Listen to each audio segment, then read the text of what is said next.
नमस्कार, आदाब, सत श्री अकाल। मैं हूं स्वीकार भारद्वाज और आज की वीडियो का टॉपिक है वासना से प्रार्थना की ओर। पिछले हफ्ते मैंने एक वीडियो बनाई थी गिल्ट फ्री ईटिंग। आप लोगों ने उस वीडियो को बहुत पसंद किया। तो आज की ये जो वीडियो है ना, वासना से प्रार्थना की ओर, ये कुछ कुछ उससे मिलती जुलती है। वासना सिर्फ काम वासना को नहीं बोलते। वासना कोई भी ऐसी चीज जो हमारे पास नहीं है उसको भोग लेने की इच्छा, उसको पा लेने की, उसमें फंसे रहने का मतलब है वासना। वासना ऐसी चीज है जिससे बाहर नहीं निकलता इंसान। लेकिन दूसरी तरफ है प्रार्थना। प्रार्थना का मतलब है मुक्ति। उससे बाहर निकल गए, उसको बिल्कुल परे निकल गए उससे। एक एग्जाम्पल से बताता हूं। एक बार भगवान बुद्ध एक गांव से जा रहे थे। तो जब उस गांव से गए तो उस गांव में एक इंसान ने उनको रोक के, खूब सारे लोग अपने साथ लेकर आया और उनको रोक लिया और रोक के खूब गंदी गंदी गालियां दी, जो वो दे सकता था, गंदे से गंदी गालियां दी। तो भगवान बुद्ध के चेहरे पे हमेशा एक मुस्कान रहती थी। वो अपने चेहरे पे उन्होंने वो स्माइल रखी और सीधा चलते रहे। उस इंसान को अंदर से और गुस्सा आया कि मैं तो इसे इतनी गंदी गंदी गालियां दे रहा हूं और इसने कोई प्रतिक्रिया ही नहीं दी, इसने कुछ कहा ही नहीं। तो उसने बुद्ध को पकड़ के रोका और उसने कहा कि कैसे इंसान हो तुम? मैंने तुम्हें इतनी गंदी गंदी गालियां दी और फिर भी तुमने कोई प्रतिक्रिया ही नहीं दी, कुछ कहा ही नहीं, कुछ अच्छा बुरा कुछ तो कहो। तो बुद्ध ने कहा कि भाई, तुमने ये जो मुझे गालियां दी है ना, मैंने तुम्हारी गालियां ली ही नहीं, तो मैं क्या प्रतिक्रिया दूं? उन्होंने कहा कि अगर मैं 5 साल पहले वाला बुद्ध होता तो मैं तुम्हारी एक गाली के बदले में 5 गालियां देता। तो वो कहते हैं कि मैं अभी पिछले गांव से आया, तुमने तो मुझे गालियां दी, तुम्हें मेरी कोई बात बुरी लगी होगी, तुमने गालियां दी। पिछले गांव वालों ने मुझे खूब सारी मिठाइयां दी, उनको मेरी बातें बहुत अच्छी लगी और उन्होंने मुझे खूब सारी मिठाइयां दी। मैंने उनकी मिठाइयां भी नहीं ली। जैसे मैंने उनकी मिठाइयां नहीं ली, ऐसे ही मैंने तुम्हारी गालियां भी नहीं ली। 5 साल पहले वाला बुद्ध होता तो वो मिठाइयां भी ले लेता, क्योंकि मुझे पहले मिठाई बहुत पसंद थी। लेकिन आज ना ही मुझे मिठाई की जरूरत है, ना ही मुझे गालियों की जरूरत है, तो मैंने ली नहीं, तो क्या प्रतिक्रिया दूं? इसे समझते हो? ये एक प्रार्थना में लीन हो चुका इंसान है, अध्यात्म की दुनिया में प्रवेश कर चुका इंसान है। लेकिन एक इंसान जिसको आप मुक्ति ना मिले, वासना समझते हो ना, कि कोई खाने की चीज है उससे मुक्ति ही नहीं मिल पा रही। बहुत सारे लोग मुझे मैसेज करते हैं और वो बोलते हैं कि सर, मैं ना चाय से मुझे मुक्ति ही नहीं मिल पा रही, मैं चाय के बिना नहीं जी सकती, मुझसे रहा नहीं जाता। बहुत सारे ऐसे लोग हैं, वो कहते हैं कि सर मेरा ना वेट बढ़ा हुआ है, वेट है उनका सिर्फ 60 किलो वजन है, और उनका मैसेज आता है कि सर मेरा, प्लीज़ मुझे कुछ भी करके मेरा वज़न कम करा दो।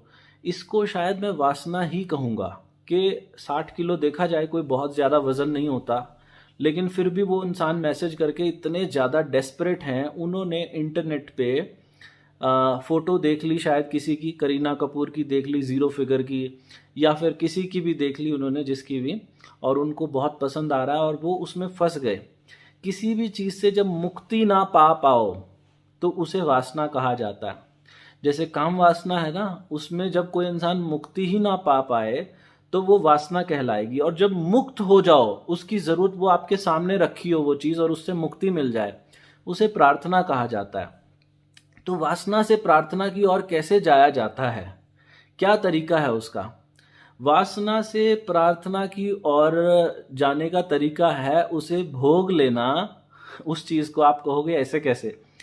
उसे भोग लो, लेकिन बिना किसी गिल्ट के।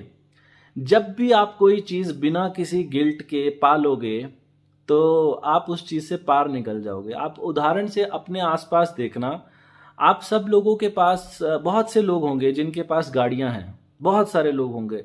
तो मैं जब छोटा था, मैंने बताया आपको, पिछली वीडियो में भी बताया था कि जब मैं छोटा था तो मुझे हमारे पास एक काइनेटिक होंडा होता था। बहुत छोटा था मैं, अभी मैं 18 साल का भी नहीं हुआ था। तो मेरे बड़े भाई दोनों चलाया करते थे काइनेटिक होंडा, लेकिन मेरे अंदर बड़ी इच्छा होती थी कि काश मुझे चलाने, मुझे आती थी चलानी। बच्चा था, साइकिल तो सबको आती है, तो वो काइनेटिक होंडा सिर्फ रेस दो और चलती है। तो मुझे भी आती थी चलानी, लेकिन मुझे चलाने नहीं देते थे क्योंकि मेरी उम्र छोटी थी। तो मेरे अंदर बहुत इच्छा थी और मैं चोरी छुप के उसको चलाया करता था, चुपके से चाबी उठा ली और फिर उसको चलाया करता था। अंदर से वासना थी। लेकिन एक उम्र आई जब उस उम्र में मेरे पास एक्टिवा भी थी, मेरे पास काइनेटिक भी था, मेरे पास सब कुछ था, मेरे पास स्कूटी थी और मैं जहाँ चाहूँ वहाँ ले जा सकता था। बचपन में तो मैं मन में ये सोचता था कि इनको, मेरे घर वालों को जो भी काम कराने हैं, सब्जी मंगानी है, बाजार से कोई सामान मंगाना है, मुझे बोलो ना, मैं ले जाता हूँ काइनेटिक चला के और मैं ले आता हूँ। लेकिन आज एक ऐसा वक्त आ गया जब मेरे पास गाड़ी भी है, स्कूटी भी है, अब मेरा उतना मन नहीं करता क्योंकि मैंने उसे पा लिया, वो भी बिना किसी गिल्ट के। अगर मैं इसे गिल्ट से पालूं तो मन करता रहेगा। ऐसे ही हर चीज में है। आप काम वासना के अंदर भी ऐसा ही है। काम वासना के अंदर आप किसी को देख के, बहुत सारे लोग हैं जो प्रोस्टिट्यूट्स के पास जाते हैं, तो वो क्यों जाते हैं प्रोस्टिट्यूट्स के पास? क्या उनको ऐसा लगता है कि प्रोस्टिट्यूट, उनके मन में तो यही है कि हमें यहाँ से मुक्ति मिल जाएगी, लेकिन वो कभी भी मुक्ति नहीं मिलेगी क्योंकि अंदर से गिल्ट रह जाती है। गिल्ट रह जाती है क्योंकि जिसके पास वो गए उसने पैसों के लिए उनके साथ वो सारा कुछ किया। लेकिन मुक्ति मिलेगी कब? मुक्ति मिलेगी जब मन में कोई गिल्ट नहीं होगा। ऐसे ही भोजन के काम में है। जब आप खाना खाते हैं, खाना खाते वक्त मन में अगर गिल्ट है, मैंने पिछली वीडियो में भी बताया कि मन में खाते वक्त गिल्ट है, आप पिज़्ज़ा खा रहे हो, रोटी खा रहे हो, चावल खा रहे हो और मन में गिल्ट है कि हाय मैंने क्यों खा लिया, तो वो जो आपकी वासना है ना, उससे कभी मुक्त नहीं हो पाओगे। खाने को लेकर वजन किसी का क्यों बढ़ता है? किसी का भी वजन इसलिए बढ़ता है कि वो जब ज़रूरत से, जितनी शरीर को ज़रूरत है एनर्जी की, उससे ज़्यादा उसने खाना खा लिया तो उसका वजन बढ़ जाएगा। तो सवाल उठता है, लोग ज़्यादा क्यों खाते हैं फिर जब जितनी ज़रूरत है? इसका जवाब यही है कि इसके अंदर आ जाती है वासना। जिस इंसान के मन में वासना नहीं है खाने को लेकर, वो ज़्यादा खाएगा ही नहीं। और वासना किसके मन में नहीं है? जिसके मन में गिल्ट नहीं है। आज के ज़माने में इतने सारे डाइट प्लान आ गए, टेलीविज़न पे जिसको देखो, इंटरनेट पे जिसको देखो, हर कोई डाइटिंग की बातें कर रहा है। वो बोलता है कि मीठा मत खाओ, ये जूसेस मत पियो। कोई बोलता है कि चीनी मत खाओ, कोई बोलता है आप देसी घी से बनी चीज़ें मत खाओ, कोई बोलता है आलू के पराठे मत खाओ, कोई बोलता है पिज़्ज़ा मत खाओ। जहाँ रोक लगा दी। अब ये चीज़ें होती तो हमारे आसपास ही हैं। आप देखोगे ये खाना, आलू के पराठे भी आपके आसपास, आप नहीं खा रहे होगे, आपके घर में आपका भाई खा रहा होगा, आपकी माता खा रही होगी, आपके पिता खा रहे होंगे, आपकी पत्नी खा रही होगी और आप नहीं खा रहे। तो फिर आपके मन में उसको लेके अंदर से एक भूख रहेगी कि यार मैंने तो खाया नहीं। तो वो जब तक वो रहेगी ना, उससे मुक्ति नहीं है। मन को मारने वाला इंसान वासना में उलझा रहता है। जिसने मन को नहीं मारा वो, अब आप कहोगे कि मन को कैसे ना मारें, आप ये भी बता दें जब आप ये बता रहे हैं। देखो, मैं कोई ज्ञानी ध्यानी नहीं हूं, लेकिन फिर भी मेरे विचार ऐसा मुझे कहते हैं, शनै शनै, धीरे धीरे किसी भी चीज को धीरे धीरे ग्रहण करो। चाहे वो काम वासना हो, चाहे वो भोजन हो, चाहे वो कुछ भी हो, पैसा हो, आपको कोई बहुत ज़्यादा पैसा चाहिए। भगवान बुद्ध का एक कथन है, वो ये कहते हैं कि आपने एक कदम उठा दिया तो पहुंचोगे ज़रूर, देर अबेर पहुंचोगे ज़रूर। आपके खाना खाने में अगर एक सहजता आ गई, आप कुछ भी खा रहे हो, आलू का पराठा क्या खाने के लिए नहीं बना? बना, बिल्कुल बना खाने के लिए। लेकिन एक तो है, आप फटाफट आपने अपने अंदर उस खाने को डाल लिया, और दूसरा क्या है कि आपने बड़े आराम आराम से उसको महसूस किया। कैसा टेस्ट है आलू के पराठे का? जिस दिन आपने उसको सहजता से महसूस कर लिया ना, आपके सामने रखा होगा आलू प्याज का पराठा, उसमें मक्खन भी होगा, लेकिन नहीं, मन नहीं करेगा। आपके सामने पिज़्ज़ा रखा होगा, आपके सामने मैगी रखी होगी, सब कुछ रखा होगा, आपका मन नहीं करेगा। किसी भी चीज़ को जब सहजता से धीरे धीरे चलोगे तो सहजता आएगी। तेज तेज चलोगे तो सहजता नहीं आएगी। धीरे चलना, कहीं भी जाना हो, पैसा कमाना हो, धीरे धीरे एक एक कदम रख के, अगर सीढ़ी पे एक एक कदम रख के छत पे जाओगे तो पहुंच जाओगे। सीधा छत पे पहुंचने की कोशिश करोगे, चोट भी खाओगे और छत पे भी नहीं पहुंच पाओगे। इसीलिए वासना जिस दिन भी आपकी पूरी हो जाएगी ना, जिस दिन मन में गिल्ट नहीं रहेगी किसी भी चीज़ को, आपने खीर खाई, मन में गिल्ट नहीं है। और इसका तरीका मैं बताता हूँ, वो तरीका हर बार मैं बताता हूँ। वो देखो आज की वीडियो जो डेडिकेटेड है ना, क्योंकि मेरी वीडियो तो लोग वेट लॉस के लिए देखते हैं। हमारा जो 32 बार का फॉर्मूला है ना, उसमें मैं किसी भी चीज़ पे रोक नहीं लगाता। मैं ये नहीं कहता कि आप ये मत खाओ, वो मत खाओ। अभी मैं यहाँ पर अपनी वाइफ के साथ घूमने आया हूँ, हम लोग किसी रिजॉर्ट में हैं। तो अभी थोड़ी देर के लिए डिनर में जाएंगे हम लोग। वहाँ पर बूफे लगा हुआ है और डिनर में बूफे में बहुत सारी चीज़ें हैं खाने के लिए जी। अब मैं ये सोचूं मैं मोटा हो गया, अरे जीवन हर चीज़ के लिए है भाई।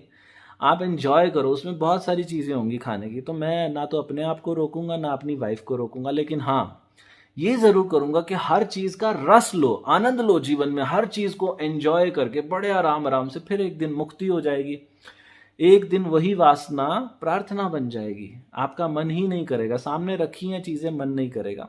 तो मैं आप लोगों को भी ये बोलता हूँ कि जो आपको खाना पसंद है ना, आपका मन बोलता है आपको, हर रोज़ आंखें बंद करके सुनो, आपका मन खुद ही बोलता है कि मुझे ये खाना है।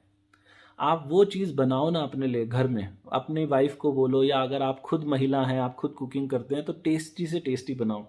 बर्तन जो हैं अभी हम जहाँ इस रिज़ॉर्ट में रुके हैं ना, ये एक बहुत अच्छे लेवल का रिज़ॉर्ट है। तो यहाँ मतलब अच्छी सी प्रेजेंटेशन होती है, खाना बहुत अच्छी एम्बियंस है और सब कुछ अच्छा है।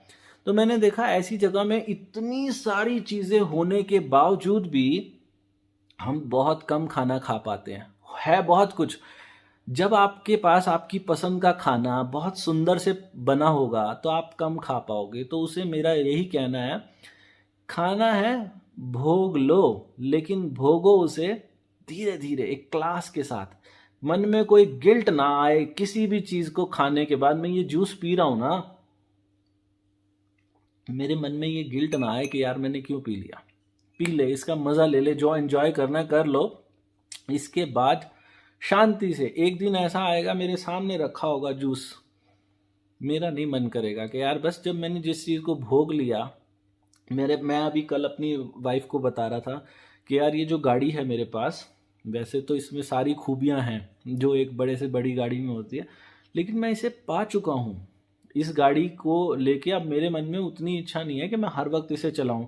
हाँ, वहीं कोई दूसरी गाड़ी है, उसको पाने की मेरे मन में इच्छा है। तो ऐसे ही मैं आप लोगों से कहूँगा कि आपके मन में जो भी इच्छाएं हैं ना, उनको सहजता से, बड़े ही प्यार से उसको पालो। 32 बार का फॉर्मूला है कि खाना जो खाना है खाओ, टेस्टी से टेस्टी। छोटे छोटे टुकड़े तोड़ो, जैसे किसी 3 साल के बच्चे को, और मुंह में जब भी कोई टुकड़ा जाए उसे इतना चबाओ कि वो पानी बन जाए, और फिर उसे अंदर लेके जाओ। अगर मान लो एक बार में पानी नहीं बना, आपने एक बार खाना खाया पानी नहीं बना, या एक बार बन गया था फिर अगली बार खाया फिर भूल गए फिर नहीं बना, गिल्ट मत लेके आना कोई भी। कोई बात नहीं ना, जिंदगी खत्म थोड़ी होगी। कोशिश करते जाओ, करत करत अभ्यास जड़मति होत सुजान, अगली बार और अच्छा हो जाएगा। और उसको पानी बनाओ, अंदर ले जाओ। खाना खाने का समय जो है ना, पर्याप्त समय लो, कम से कम आधा घंटा तो लो अपने खाने को खाने में, बिल्कुल एंजॉय करके आराम से, राजाओं की तरह मस्ती लो। और खाना खाने के 1 घंटे के बाद ग्रीन टी लो। ग्रीन टी दुनिया की सबसे बेस्ट ग्रीन टी जो है वो हमारी वेबसाइट है 32bar.com, वहाँ से मिलती है। और हफ्ते में अपने शरीर की सफाई करने के लिए, डिटॉक्स करने के लिए, हफ्ते में 1 दिन बिना नमक का खाना खाओ। ये काम करो, देखो आपकी वासना, खाने की वासना जो है वो प्रार्थना में बदलेगी। यही सब चीज़ें जीवन के हर आयाम में काम करती है। पैसा भी कमाना हो तो धीरे धीरे स्टेप बढ़ाओ, पैसा भी मिलेगा आपको। आपको कुछ भी चाहिए ना, हर चीज़ को गिल्ट ना आने दो और चलो धीरे धीरे, ठीक है ना एक दिन पहुंचोगे। तो भगवान आप सबका भला करे। God bless you, take care, bye bye.